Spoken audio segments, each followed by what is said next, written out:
साथियों नमस्कार। स्वागत है आप सभी का आपके अपने YouTube channel target with MG Sharma पर। साथियों आज का सेशन बहुत ही महत्वपूर्ण होने वाला है। वैसे इससे पहले कि सभी टेस्ट पेपर भी महत्वपूर्ण हैं, मैं तो कहूँगा घटना चक्र की पूरी टो सीरीज ही बहुत ही महत्वपूर्ण है। और किसी परीक्षा से पहले प्रैक्टिस अधिक से अधिक हो वही अच्छा होता है। तो मित्रों अपने चैनल पर घटना चक्र के सभी प्रैक्टिस पेपर हिंदी और जीएस के तथा यूथ कंपटीशन टाइम्स के हिंदी और जीएस के सभी प्रैक्टिस सेट आप सबकी सेवा में प्रेषित हैं। आप सब चैनल पर विजिट करें और जो भाई बहन अभी चैनल पर नए हैं वो चैनल को सब्सक्राइब अवश्य कर लें ताकि जब भी मैं अगला वीडियो अपलोड करूं सूचना आपको तुरंत मिले। आगे बढ़ने से पहले क्या किसी ने ठीक ही कहा है, सफ़र की हद वहाँ तक है, सफ़र की हद वहाँ तक है कि कुछ निशान रहे। सफ़र की हद वहाँ तक है कि कुछ निशान रहे, चले चलो कि जहाँ तक ये आसमान रहे। ये क्या उठाए कदम और आ गई मंजिल, मज़ा तो तब है कि पैरों में कुछ थकान रहे, पैरों में कुछ थकान रहे। तो मित्रों target with MG Sharma YouTube channel पर आपका पुनः एक बार हार्दिक स्वागत एवं अभिनंदन है। तो चलो आज के सेशन को शुरू करते हैं। और आज का हमारा प्रैक्टिस सेट घटना चक्र के टो सीरीज का प्रैक्टिस 5 जीएस भाग होने वाला है। चलिए सेशन को शुरू करते हैं। दोस्तों आज का हमारा पहला प्रश्न है, प्रश्न संख्या 101। मेगास्थनीज जिन्होंने भारत के बारे में प्रसिद्ध ग्रंथ इंडिका लिखी है वो मूल रूप से किस देश के थे? पुर्तगाल, ग्रीस, मिस्र या तुर्की? तो इसका राइट आंसर हो जाएगा ऑप्शन बी, ग्रीस। मेगास्थनीज मूलतः ग्रीस यानी यूनान का निवासी था जो सेल्यूकस निकेटर का राजदूत था। मेगास्थनीज सम्राट चंद्रगुप्त मौर्य के समय भारत आया था और मेगास्थनीज की पुस्तक एक है जिसका नाम इंडिका है। चलिए आगे बढ़ते हैं। हमारा अगला प्रश्न है प्रश्न संख्या 2। अशोक के प्रधान शिलालेखों में सबसे बड़ा शिलालेख है 11वां शिलालेख, 12वां शिलालेख, 13वां शिलालेख या 14वां शिलालेख? तो दोस्तों इसका राइट आंसर हो जाएगा ऑप्शन सी, 13वां शिलालेख। अशोक के प्रधान शिलालेखों में 13वां शिलालेख सबसे बड़ा है और इसमें अशोक के कलिंग विजय यानी राज्याभिषेक के 8 वर्ष बाद जो है वर्णन किया गया है और इसकी तुलना में धम्म विजय को अधिक महत्वपूर्ण बताया गया है। चलिए आगे बढ़ते हैं। हमारा अगला प्रश्न है 103। निम्न में से किस शासक की मृत्यु उसके पुस्तकालय की सीढ़ियों से गिरकर हुई थी? जहांगीर, शाहजहां, बाबर और हुमायूं? तो मित्रों इसका राइट आंसर हो जाएगा ऑप्शन डी, हुमायूं। हुमायूं जो कि बाबर का बेटा था और बाबर के बाद हुमायूं ने राजगद्दी संभाली थी। तो ये लाइब्रेरी की सीढ़ियों से गिर करके इसकी मृत्यु हो गई थी और ये जो सीढ़ियाँ थी वो दिल्ली की दीन पनाह भवन में स्थित पुस्तकालय की सीढ़ियों से थी और यहीं से गिर करके हुमायूं की मृत्यु हो गई थी। लेन पूल ने हुमायूं पर टिप्पणी करते हुए कहा है कि हुमायूं जीवन भर लड़खड़ाता रहा और लड़खड़ाते हुए अपनी जान दे दी। तो चलिए आगे बढ़ते हैं। हमारा अगला प्रश्न है प्रश्न संख्या 4। प्रारंभ में अकबर का संरक्षक कौन था? हेमू, फैजी, अब्दुल फजल और बैरम खां? तो इसका राइट आंसर हो जाएगा ऑप्शन डी, बैरम खां। अकबर का जन्म 1542 में अमरकोट के राजा बीर साल के महल में हुआ था। 1542 याद रखना। अमरकोट के राजा बीर साल के महल में हुआ था। जब उनका राज्याभिषेक हुआ उस समय उनकी आयु 14 वर्ष की थी। बैरम खां अकबर का संरक्षक बना और अकबर ने उसे अपना वकील यानी कि वजीर नियुक्त किया और उसे खान ए खाना की उपाधि से विभूषित किया। चलिए आगे बढ़ते हैं। हमारा अगला प्रश्न है 105। पानीपत का द्वितीय युद्ध किनके बीच लड़ा गया था? बाबर और लोधी के बीच, अकबर और हेमू के बीच, अली राजा और चंद्रगुप्त मौर्य के बीच या अकबर और लोधी के बीच? तो दोस्तों इसका राइट आंसर हो जाएगा ऑप्शन बी, अकबर और हेमू के बीच। पानीपत का जो द्वितीय युद्ध था वो अकबर और हेमू के बीच लड़ा गया था। चलिए आगे बढ़ते हैं। हमारा अगला प्रश्न है 106। वर्ष 1905 में बंगाल के विभाजन के दौरान भारत के वायसराय कौन थे? Lord Curzon, lord Elgin second, lord Minto या लॉर्ड हार्डिंग्स? तो इसका राइट आंसर हो जाएगा ऑप्शन ये, लॉर्ड कर्जन। लॉर्ड कर्जन इसका राइट आंसर होगा।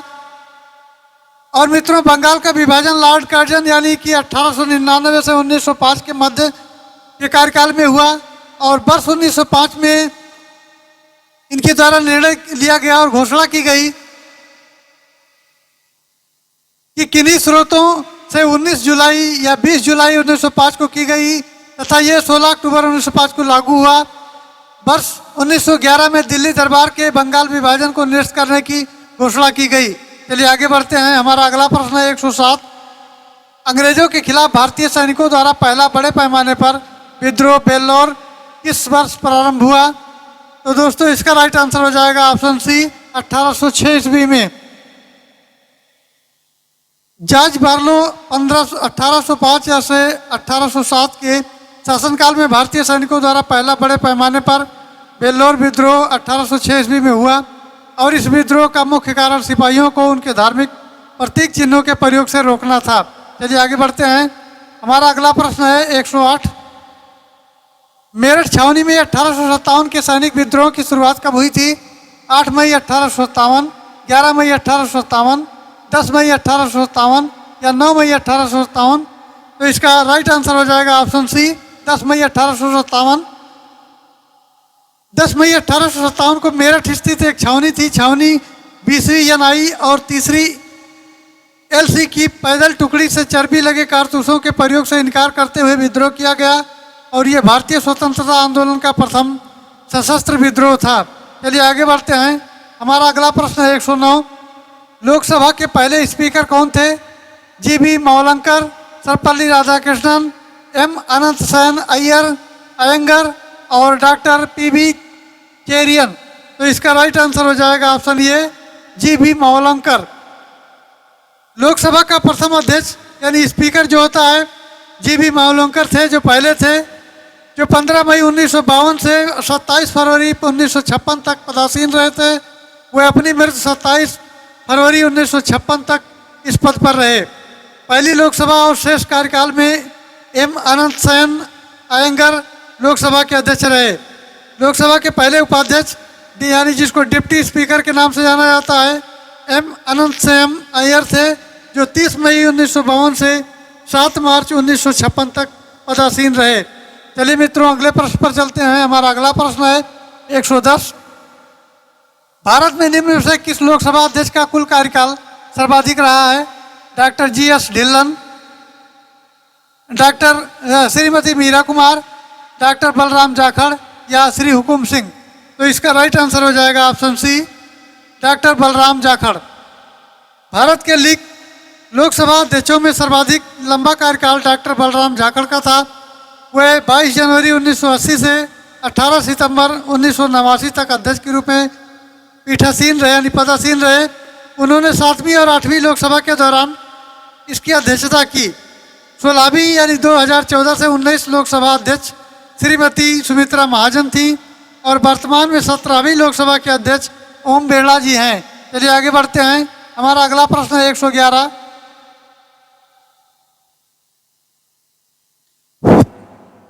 प्रत्येक 2 वर्ष के बाद राज्यसभा के कितने सदस्यगण सेवानिवृत्त हो जाते हैं? 1/4, 1/2, 1/3 या 1/5? तो इसका जो सही आंसर होगा वो होगा 1/3। 1/3 इसका राइट आंसर होगा। और अनुच्छेद 80 के अनुसार राज्यसभा राज्यों का संघ राज्य क्षेत्रों के 238 निर्वाचित यानी अप्रत्यक्ष रूप से होते हैं और राष्ट्रपति द्वारा मनोनीत 12 सदस्यों से मिलकर ये राज्यसभा की एक अस्थायी सदन में होते हैं, जिनके 1/3 सदस्य प्रत्येक दूसरे वर्ष सेवानिवृत्त हो जाते हैं। राज्यसभा के सदस्यों का कार्यकाल 6 वर्ष का होता है। ये परीक्षाओं में अक्सर पूछा जाता है कि राज्यसभा का कार्यकाल कितने समय का होता है? तो मित्रों ये 6 वर्ष का होता है। चलिए आगे बढ़ते हैं और अगला प्रश्न देखते हैं 112। निम्नलिखित में से कौन कैबिनेट स्तर का होता है? भारत का नियंत्रण एवं महालेखा परीक्षक, भारत का महान्यायवादी, विपक्ष का नेता या भारतीय रिजर्व बैंक का गवर्नर? तो इसका जो सही उत्तर होगा वो हमारा होगा सी विपक्ष का नेता। अर्थात इसमें कैबिनेट स्तर का कौन सा नहीं होता? विपक्ष का नेता नहीं होता। चलिए आगे बढ़ते हैं। हमारा अगला प्रश्न है 113। निम्नलिखित स्थानों में से किसे एमराल्ड द्वीप समूह के नाम से जाना जाता है? लक्षद्वीप, अंडमान और निकोबार द्वीप समूह, मालदीव और दमन और दीव? तो दोस्तों इसका राइट आंसर हो जाएगा ऑप्शन बी अंडमान और निकोबार द्वीप समूह। अंडमान और निकोबार द्वीप समूह जो है बंगाल की खाड़ी में स्थित है और ये लगभग द्वीप समूह 572 छोटे छोटे द्वीपों में लगभग 550 द्वीप समूह अंडमान में है और 22 द्वीप समूह निकोबार से मिलकर बना है। इस द्वीप समूह में एमराल्ड द्वीप समूह के नाम से भी जाना जाता है। इसकी राजधानी पोर्ट ब्लेयर है। चलिए आगे बढ़ते हैं। हमारा अगला प्रश्न है 114। निम्नलिखित में से कौन सा पर्वतीय दर्रा उत्तराखंड में स्थित नहीं है? उत्तराखंड में स्थित नहीं है पूछा गया है, यानी लिपू लेक, शिवकिला, नीतिला या मुलिंगला। तो इसमें कौन सा उत्तराखंड में स्थित नहीं है बताना है। तो इसका राइट आंसर हो जाएगा ऑप्शन बी, शिवकिला। शिवकिला उत्तराखंड में स्थित नहीं है। शिवकिला जो दर्रा है हिमाचल प्रदेश में अवस्थित है और हिमाचल प्रदेश में तिब्बत से जोड़ता है, जबकि लिपू लेक, नीतिला और मुलिंग दर्रा जो है पर्वतीय दर्रा उत्तराखंड में स्थित है। तो चलिए आगे बढ़ते हैं। हमारा अगला प्रश्न है 115। निम्न में से किस भारतीय पर्वत चोटी की ऊंचाई सबसे कम है? कंचनजंगा, नंदा देवी, कामेट या मुकुट पर्वत। तो इसका जो सही आंसर हो जाएगा वो होगा डी, मुकुट पर्वत। मुकुट पर्वत इसका राइट आंसर हो जाएगा।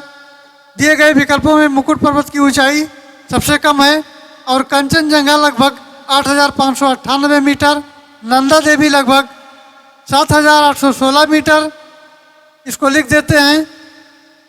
ये कंचनजंगा 8598, 8598 और ये नंदा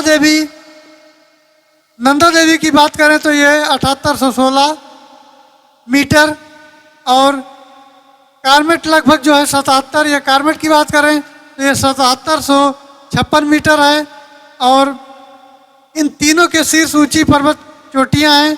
मुकुट पर्वत की ऊंचाई 7242 मीटर है जो विकल्पगत यानी विकल्प में दिए गए ऑप्शन के अनुसार सबसे कम या छोटी ऊंची चोटी है, अर्थात डी हमारा राइट आंसर हो जाएगा, मुकुट पर्वत। चलिए आगे बढ़ते हैं। हमारा अगला प्रश्न है 116। विश्व में सबसे बड़ी गर्म रेगिस्तान कौन सा है? थार, सहारा, गोबी मरुस्थल या मोजाबे मरुस्थल। तो इसका राइट आंसर हो जाएगा ऑप्शन बी, सहारा मरुस्थल। सहारा इसका राइट आंसर हो जाएगा और विश्व का सबसे बड़ा और गर्म रेगिस्तान सहारा है जो कि उत्तरी अफ्रीका के उष्णकटिबंधीय क्षेत्र में पड़ता है। इसका कुल क्षेत्रफल की बात करें तो लगभग 3.6 मिलियन वर्ग मील है। 3.6 मिलियन वर्ग मील का इसका दायरा है। चलिए आगे बढ़ते हैं। हमारा अगला प्रश्न है हमारा अगला प्रश्न है 117। सूची फर्स्ट और सूची सेकंड के साथ सुमेलित करना है। Tanzania, Rabat, Kenya, Nairobi, Namibia, Doma और मोरक्को विंड होएक, ये हमारे ऑप्शन दिए गए हैं, इनको सही से सुमेलित करना है। तो मित्रों तंजानिया का हो जाएगा ऑप्शन थर्ड पर आ जाएंगे। तंजानिया हो जाएगा डोडोमा, अर्थात ये का तीसरा हो जाएगा, ये का तीसरा हो गया। इसी प्रकार केन्या का हो जाएगा नैरोबी, ये बी का दूसरा हो गया और इसी प्रकार सी नामीबिया का हो जाएगा विंडोएक, यानी सी चौथा हो जाएगा, सी का चौथा और डी मोरक्को का हो जाएगा पहला, यानी डी का हो जाएगा पहला, अर्थात 3241 3241, अर्थात हमारा इसका पहला ही ऑप्शन सही हो जाएगा 3241 ऑप्शन, ये इसका राइट आंसर हो जाएगा। चलिए आगे बढ़ते हैं। हमारा अगला प्रश्न है 118। निम्नलिखित में से कौन सा देश आंशिक पूर्ण रूप सहारा रेगिस्तान में नहीं आता है? अल्जीरिया, लीबिया या नाइजीरिया अथवा मिस्र। तो इसका जो राइट आंसर हो जाएगा वो होगा ऑप्शन सी, नाइजीरिया। सहारा रेगिस्तान विश्व का सबसे बड़ा इतर ध्रुवीय रेगिस्तान है। वो लगभग 86 लाख वर्ग किलोमीटर क्षेत्र में फैला हुआ है। इस मरुस्थल का विस्तार क्षेत्र अल्जीरिया, चाड, लीबिया, मार्तानिया, नाइजर, सूडान, ट्यूनेशिया, मिस्र और मोरक्को तक का फैला हुआ है इसका विस्तार, और नाइजीरिया में इसका विस्तार नहीं है। चलिए आगे बढ़ते हैं। हमारा अगला प्रश्न है 119। देशबंधु किसे कहा जाता है? लाला लाजपत राय को, बिपिन चंद्र पाल को, चित्तरंजन दास को या भगत सिंह को? तो मित्रों इसका राइट आंसर हो जाएगा ऑप्शन सी, चित्तरंजन दास को कहा जाता है। दीनबंधु चित्तरंजन दास के नाम से फेमस हैं। और FC एंड्रूज को ये लाला लाजपत राय को पंजाब केसरी के नाम से जाना जाता है। चलिए आगे, यानी दीनबंधु को CF एंड्रूज कहा जाता है और लाला लाजपत राय को पंजाब केसरी के नाम से जाना जाता है। तो हमारा देशबंधु के नाम से चित्तरंजन दास को जाना जाता है। ऑप्शन सी इसका राइट आंसर होगा। चलिए आगे बढ़ते हैं। हमारा अगला प्रश्न है 120। निम्नलिखित में से कौन राजस्व व्यय का उदाहरण है? फैक्ट्री रोड शो का निर्माण, फैक्ट्री सेट का निर्माण, जमीन की खरीद, एक प्रिंटर की मरम्मत या नई मशीन की स्थापना। तो मित्रों इसका राइट आंसर हो जाएगा ऑप्शन सी, एक प्रिंटर की मरम्मत। राजस्व व्यय के अभिप्राय है सरकार द्वारा एक वित्तीय वर्ष के किए जाने वाले उस अनुमानित व्यय से है जिसके फलस्वरूप ना तो सरकार की परिसंपत्ति का निर्माण होता है और ना ही देयता की कमी होती है, जैसे वृद्धावस्था, पेंशन, ऋणों के भुगतान पर किए गए व्यय के दिए गए प्रश्न में एक प्रिंटर की मरम्मत राजस्व व्यय का उदाहरण है। इसमें सरकार की परिसंपत्ति का निर्माण नहीं होता है। चलिए आगे बढ़ते हैं और अगला प्रश्न देखते हैं 121। घाटे की वित्त व्यवस्था को अर्थव्यवस्था पर क्या प्रभाव पड़ता है? मुद्रास्फीति, अस्फीति, मंदी या इनमें से कोई नहीं। तो इसका राइट आंसर हो जाएगा ऑप्शन ये, मुद्रास्फीति। मुद्रास्फीति इसका राइट आंसर हो जाएगा। अब मित्रों, आय से अधिक व्यय करना और उसे घाटे को पूरा करने के लिए नई मुद्रा का सृजन करना घाटे की वित्त व्यवस्था या हीनार्थ प्रबंधन कहलाता है।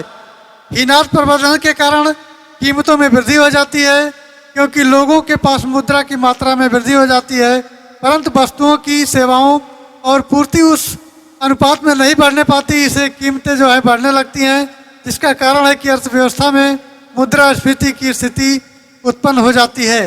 चलिए आगे बढ़ते हैं। अगला प्रश्न देखते हैं 122। प्रसिद्ध बांके बिहारी मंदिर उत्तर, क्षमा करना एक बार पुनः पढ़ दे रहे हैं। प्रसिद्ध बांके बिहारी मंदिर उत्तर प्रदेश के किस शहर में स्थित है? सारनाथ, वाराणसी, वृंदावन या आगरा? तो दोस्तों इसका राइट आंसर हो जाएगा ऑप्शन सी, वृंदावन।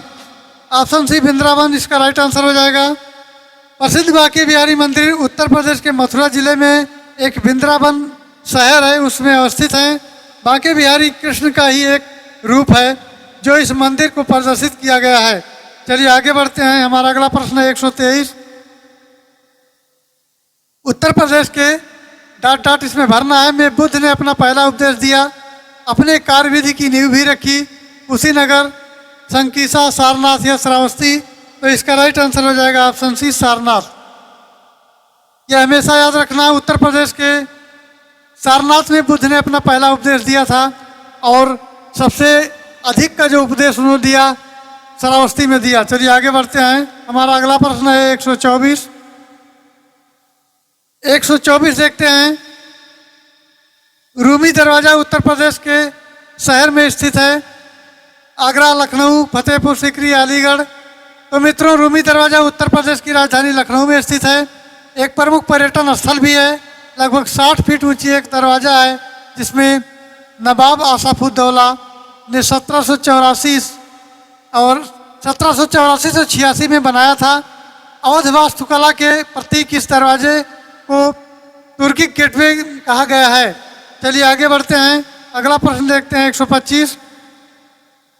इखलाक खां का रोजा मकबरा उत्तर प्रदेश में निम्नलिखित में से किस जिले में स्थित है? मेरठ, सहारनपुर, झांसी और बदायूं? तो इसका राइट आंसर हो जाएगा ऑप्शन डी, बदायूं। इखलाक खां रोजा मकबरा उत्तर प्रदेश के बदायूं जिले में स्थित है और इसका निर्माण 1094 हिजरी संवत यानी कि 1690 में नवाब इखलाक खां की पत्नी के द्वारा इखलाक खां की याद में बनवाया गया था। चलिए आगे बढ़ते हैं। हमारा अगला प्रश्न है 126।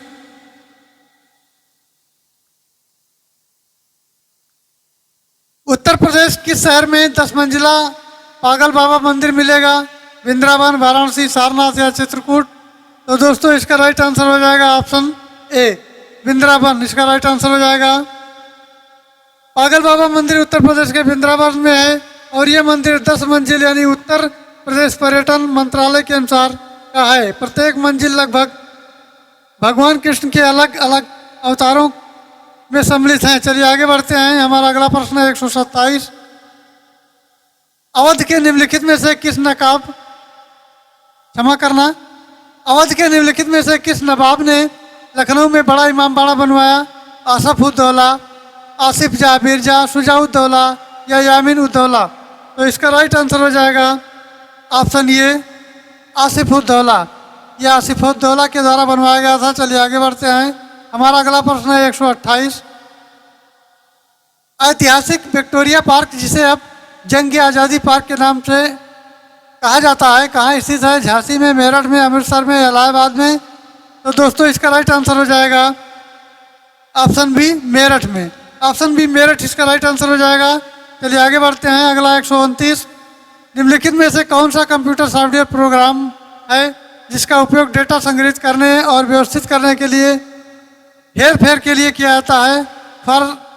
फायरफॉक्स, एक्सेल, आउटलुक या पावर पॉइंट?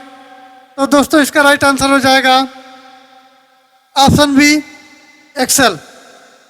ऑप्शन बी इसका राइट आंसर होगा एक्सेल। एक्सेल का कार्य डेटा संग्रहित करना है और व्यवस्थित करना भी है। फेर करके सेल के ग्रिड और पंक्ति में व्यवस्थित करना, अंकगणितीय ऑपरेशंस करना होता है। चलिए आगे बढ़ते हैं। हमारा अगला प्रश्न है 130। 130 नंबर प्रश्न ये कहता है, परिधीय उपकरण कार्य क्षमता जोड़ने के लिए कंप्यूटर सिस्टम से कनेक्ट होते हैं। निम्नलिखित में से कौन सा परिधीय उपकरण नहीं है? माउस, स्कैनर, मुद्रक या मदरबोर्ड? इसमें से कौन नहीं है? तो दोस्तों इसका राइट आंसर हो जाएगा ऑप्शन डी मदरबोर्ड। मदरबोर्ड इसका राइट आंसर हो जाएगा। चलिए आगे बढ़ते हैं। हमारा अगला प्रश्न है प्रश्न संख्या 131। निम्नलिखित में से कौन सा एक उपाय नहीं है जिससे एक वायरस आपके कंप्यूटर को संक्रमित कर सकता है? अन्य उपयोगकर्ताओं के संकलित संचिकाएं, फाइल्स या छवियां साझा करना, प्रलेख और पीडीएफ संचिकाएं फाइल बनाना, स्पैम ईमेल और ईमेल संकलक खोलना, निःशुल्क गेम खेलना और टूल बॉक्स मीडिया प्लेयर्स आदि का उपयोग करना। तो दोस्तों इसका राइट आंसर हो जाएगा ऑप्शन बी प्रलेख और पीडीएफ की संचिकाएं फाइल्स बनाना। चलिए आगे बढ़ते हैं। हमारा अगला प्रश्न है 132। 132 नंबर देख लेते हैं। कंप्यूटरों की दूसरी पीढ़ी सेकंड जनरेशन किस दौरान देखी गई थी?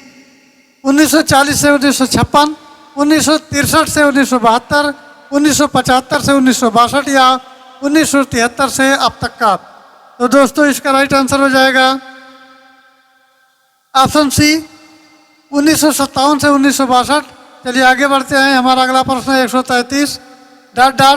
वर्ष से तृतीय पीढ़ी के कंप्यूटर का प्रयोग शुरू हुआ था 1940 से 56, 63 से 72, 57 से 62 या 1973 से जो अब तक का कार्यकाल रहा है?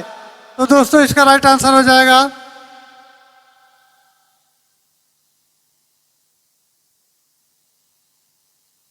इसका बी ऑप्शन सही होगा 1963 से 1972 ईस्वी। चलिए आगे बढ़ते हैं। हमारा अगला प्रश्न है प्रकाशिकी सूक्ष्मदर्शी लाइट माइक्रोस्कोपी में किसके लिए तेल विभाजन प्रयोग किया जाता है? तो चलिए ऑप्शन को देख लेते हैं। सूक्ष्म की विभक्त शक्ति बढ़ाने के लिए, सूक्ष्मदर्शी के विभक्त शक्ति घटाने के लिए, सूक्ष्मदर्शी आवर्धन शक्ति बढ़ाने के लिए या सूक्ष्मदर्शी के विभक्त शक्ति के साथ आवर्धन शक्ति बढ़ाने के लिए? तो दोस्तों इसका राइट आंसर हो जाएगा ऑप्शन ए सूक्ष्मदर्शी विभक्त शक्ति बढ़ाने के लिए होता है। चलिए आगे बढ़ते हैं। हमारा अगला प्रश्न है 135। दोस्तों हमारा अगला प्रश्न है 135। निम्नलिखित में से किसे निकट दृष्टि दोष के रूप में जाना जाता है? हाइपरमेट्रोपिया, हाइपरोपिया, मायोपिया या एक्सटीरियस मैक्टिस्म? तो दोस्तों इसका राइट आंसर हो जाएगा option C myopia. Option C इसका राइट आंसर हो जाएगा। और इसका डिटेल्स देख लेते हैं। मायोपिया के निकट दृष्टि दोष के रूप में माना जाता है और इस दोष से युक्त नेत्र द्वारा मनुष्य के पास वस्तुएं तो साफ दिखाई देती हैं परंतु एक निश्चित दूरी के आगे की वस्तुएं स्पष्ट नहीं हो पाती हैं और इसमें अनंत से जाने वाली किरणें रेटिना पर फोकस ना होकर दृष्टि पटल पर आगे ही फोकस हो जाती हैं। इसलिए रेटिना का स्पष्ट प्रतिबिंब नहीं बनता। निकट दृष्टि दोष का कारण नेत्र लेंस के पृष्ठों की वक्रता का बढ़ जाना है, जिससे उसकी फोकस दूरी कम हो जाती है या नेत्र लेंस और रेटिना के बीच दूरी बढ़ जाती है। निकट दृष्टि दोष के निवारण हेतु अवतल का उपयोग किया जाता है। चलिए आगे बढ़ते हैं। हमारा अगला प्रश्न है 136। जंग लगने पर लोहे का भार बढ़ता है घटता है, कोई परिवर्तन नहीं होता या परिवर्तन ही परिवर्तन होता है? तो दोस्तों इसका राइट आंसर हो जाएगा ऑप्शन ए, बढ़ता है। जंग लगने पर लोहे का भार बढ़ जाता है और लोहे के जंग लगते ही उस लोहे का भार ऑक्सीजन के भार में बराबर बढ़ता है और लोहे को मिश्रित बना देता है। चलिए आगे बढ़ते हैं। हमारा अगला प्रश्न है 137। पादप मिश्रण और अम्लगम कहलाने के लिए किसी मिश्र धातु में निम्नलिखित में किसका प्रयोग होना आवश्यक है? चांदी का, कोबाल्ट का, निकेल का या पारा का? तो दोस्तों इसका राइट आंसर हो जाएगा ऑप्शन डी, पारा। 137 का राइट आंसर होगा ऑप्शन डी, पारा। हमारा अगला प्रश्न है 138। हमारे पेट में स्थित पाचक रस में मुख्य रूप से होता है गंधकाल, नाइट्रिक अम्ल, हाइड्रोक्लोरिक अम्ल या एसिटिक अम्ल? तो दोस्तों इसका राइट आंसर हो जाएगा सी, हाइड्रोक्लोरिक अम्ल, HCl जिसको कहते हैं। हमारे पेट में आमाशय से स्रावित प्रमुख पाचक रस को जठर रस कहते हैं। इनमें मुख्य रूप से हाइड्रोक्लोरिक अम्ल HCl होता है। तो मित्रों चलिए अगले प्रश्न पर चलते हैं। हमारा अगला प्रश्न है 139। किस प्रक्रिया के द्वारा सौर गतिज ऊर्जा कार्बोहाइड्रेट की रासायनिक ऊर्जा में बदल जाती है? केल्विन चक्र, प्रकाश संश्लेषण, क्लोरोसिंथेसिस या डार्क रिएक्शन? तो मित्रों इसका राइट आंसर हो जाएगा ऑप्शन बी, प्रकाश संश्लेषण। प्रकाश संश्लेषण इसका राइट आंसर हो जाएगा। और प्रकाश संश्लेषण एक जैविक क्रिया है जिसके अंतर्गत पेड़ पौधे सौर ऊर्जा एवं जैव रासायनिक ऊर्जा में परिवर्तित कर देते हैं। अतः ये हमारा बी राइट आंसर होगा। चलिए आगे बढ़ते हैं और अगला प्रश्न देखते हैं। अगला प्रश्न हमारा है 140। नारंगी का फल प्रचुर स्रोत है। नारंगी का फल प्रचुर स्रोत है कार्बोहाइड्रेट का, वसा का, प्रोटीन का या विटामिन का? तो मित्रों इसका राइट आंसर हो जाएगा ऑप्शन डी, विटामिन का। विटामिन इसका राइट आंसर हो जाएगा। नारंगी यानी संतरा में प्रचुर मात्रा में विटामिन मिलता है। नारंगी फल में विटामिन ए, विटामिन ई और विटामिन B6 तथा विटामिन सी पाए जाते हैं। चलिए आगे बढ़ते हैं। हमारा अगला प्रश्न है 141। 141 में कहता है जुलाई 2022 में किन दो राज्यों ने 7 दशक पुराने सीमा विवाद को हल करने हेतु नामसाई घोषणा पत्र पर हस्ताक्षर किए हैं? असम और मेघालय, असम और पश्चिम बंगाल, असम और अरुणाचल प्रदेश या असम और मिजोरम? तो मित्रों इसका राइट आंसर हो जाएगा ऑप्शन सी, असम और अरुणाचल प्रदेश। असम और अरुणाचल प्रदेश। मित्रों 15 जुलाई 2022 को असम और अरुणाचल प्रदेश में 7 दशक पुराने सीमा विवाद को हल करने हेतु नामसाई घोषणा पर हस्ताक्षर किए गए हैं। दोनों राज्यों के मध्य लगभग 8 से 4 किलोमीटर की साझा सीमा है। चलिए आगे बढ़ते हैं। हमारा अगला प्रश्न है 142। 15 अगस्त 2022 को किस संस्था या संगठन ने स्वतंत्रता दिवस के अवसर पर पृथ्वी से लगभग 30 किलोमीटर ऊपर तापमान में भारतीय ध्वज फहराया है? ISRO, space kids India, DRDO या भारतीय वायुसेना? तो इसका राइट आंसर हो जाएगा option B, space kids India.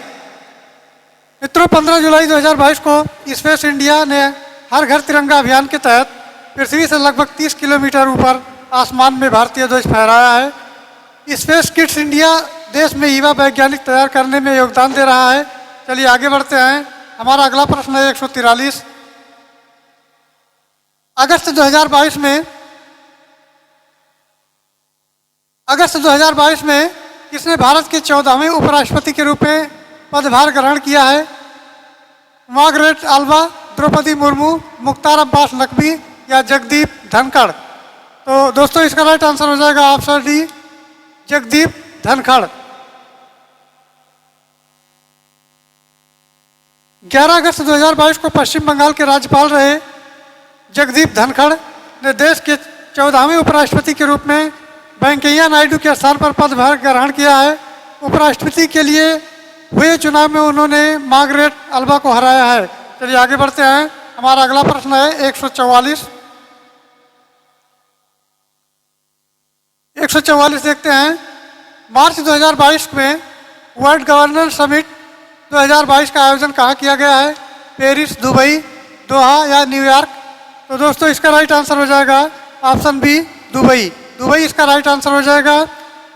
29-30 मार्च को 2022 के मध्य 29-30 मार्च 2022 के मध्य वर्ल्ड गवर्नमेंट समिट 2022 का आयोजन दुबई, संयुक्त अरब अमीरात में किया गया है। इस सम्मेलन का मुख्य विषय यानी इसका जो थीम है भविष्य की सरकारों को आकार देना यानी शेपिंग फ्यूचर गवर्नमेंट्स था। चलिए आगे बढ़ते हैं। हमारा अगला प्रश्न है 145। केंद्रीय स्वास्थ्य मंत्री मनसुख मंडाविया द्वारा घोषित स्वदेशी टीबी संक्रमण त्वचा परीक्षण का क्या नाम है? सीबीटीबी, एसटीबी, एलटीबी या एमटीबी? तो दोस्तों इसका राइट आंसर हो जाएगा option A, CTB. Option A इसका राइट आंसर हो जाएगा। मई 2022 में केंद्रीय स्वास्थ्य मंत्री मनसुख मंडाविया ने के द्वारा घोषित स्वदेशी टीबी संक्रमण त्वचा परीक्षण का नाम सीटीबी है। सीटीबी भारत में कम लागत वाली टीबी की जांच हेतु बनाई गई एक त्वचा परीक्षण किट है। चलिए आगे बढ़ते हैं। हमारा अगला प्रश्न है 146। मई 2022 में किस राज्य में देश के पहले अमृत सरोवर का उद्घाटन किया गया है? राजस्थान, बिहार, उत्तर प्रदेश या मध्य प्रदेश? तो मित्रों इसका राइट आंसर हो जाएगा ऑप्शन सी, उत्तर प्रदेश। 13 मई 2022 को तत्कालीन केंद्रीय अल्पसंख्यक कार्य मंत्री मुख्तार अब्बास नकवी और उत्तर प्रदेश के जल शक्ति मंत्री स्वतंत्र देव सिंह ने उत्तर प्रदेश के पटवई रामपुर में देश के पहले अमृत सरोवर का उद्घाटन किया है। चलिए आगे बढ़ते हैं। हमारा अगला प्रश्न है 147। जून 2022 में संपन्न हुई भारत की प्रथम श्रेणी क्रिकेट प्रतियोगिता रणजी ट्रॉफी 2021-22 का खिताब किसने जीता है? कर्नाटक, मुंबई, बंगाल या मध्य प्रदेश? तो इसका राइट आंसर हो जाएगा option D, Madhya Pradesh. Option D इसका राइट आंसर हो जाएगा। 26 जून 2022 को एम चिन्नास्वामी स्टेडियम बेंगलुरु में हुए फाइनल मुकाबले के मध्य प्रदेश ने मुंबई को 6 विकेट से पराजित कर पहली बार रणजी ट्रॉफी का खिताब जीता है। इस रणजी सत्र में सर्वाधिक 982 रन बनाने वाले मुंबई के batter Sarfaraz Khan player of the series चुने गए हैं। चलिए अगले प्रश्न पर बढ़ते हैं। हमारा अगला प्रश्न है 148। 31वां संस्कृति सम्मान किसे प्रदान किया गया है? डॉक्टर शरण कुमार लिम्बाले, वासुदेव मोही, प्रो रामदास मिश्रा, डॉक्टर के शिवा रेड्डी? तो दोस्तों इसका राइट आंसर हो जाएगा option C, pro Ramdas Mishra. Hindi के वरिष्ठ कवि एवं लेखक प्रोफेसर रामदास मिश्रा को वर्ष 2020-21 के लिए 31वां सरस्वती सम्मान प्रदान किया गया है। उन्हें यह सम्मान उनके कविता संग्रह मैं तो यहाँ हूँ के लिए दिया गया है। चलिए आगे बढ़ते हैं। हमारा अगला प्रश्न है 149। सर्वाधिक जैव विविधता पाई जाती है टुंड्रा में, शंकुधारी वनों में, उष्णकटिबंधीय वर्षा वनों में या शीतोष्ण वनों में? तो मित्रों इसका राइट आंसर हो जाएगा ऑप्शन सी, उष्णकटिबंधीय वर्षा वनों में। सी इसका राइट आंसर हो जाएगा। किसी निश्चित भौगोलिक क्षेत्र में पाए जाने वाले जीवों की संख्या और उनकी विविधता को जैव विविधता कहा जाता है। उष्णकटिबंधीय वर्षा वनों में पृथ्वी के सभी पारिस्थितिक तंत्रों की अपेक्षा अधिक जैव विविधता पाई जाती है। उष्णकटिबंधीय वर्षा वन भूमध्य रेखा के आसपास विस्तृत क्षेत्र हैं। चलिए आगे बढ़ते हैं। और आज का हमारा 150 नंबर यानी अंतिम प्रश्न, गैस जो धान के खेत में उत्सर्जित होती है तथा भूमि के तापमान में वृद्धि करती है वो है nitrogen, carbon dioxide, carbon monoxide या मीथेन? तो इसका राइट आंसर हो जाएगा ऑप्शन डी, मीथेन। मीथेन इसका राइट आंसर होगा। धान के खेत में कोयले के खदानें एवं घरेलू पशुओं के द्वारा जुगाली करना वातावरण में मीथेन उत्सर्जन के स्रोत हैं। उल्लेखनीय है कि मीथेन पृथ्वी के वायुमंडल में पाई जाने वाली एक ग्रीन हाउस गैस भी है। तो मित्रों आज का हमारा 150 यानी 50 प्रश्न जीएस का पूरा हुआ और हमारी टो सीरीज की हिंदी और जीएस के सभी पेपर इस चैनल पर अपलोड किए जा चुके हैं। आप जाकर देख सकते हैं। जो प्लेलिस्ट में सिस्टमेटिक ढंग से लगे हुए हैं। तो मित्रों, आई होप जानकारी समझ में आई होगी। ये जानकारी समझ में आई हो तो चैनल को लाइक करें, सब्सक्राइब करें और अपने मित्रों में शेयर भी करें। तो फिर मिलते हैं अगले वीडियो में। Thanks for watching. जय हिंद।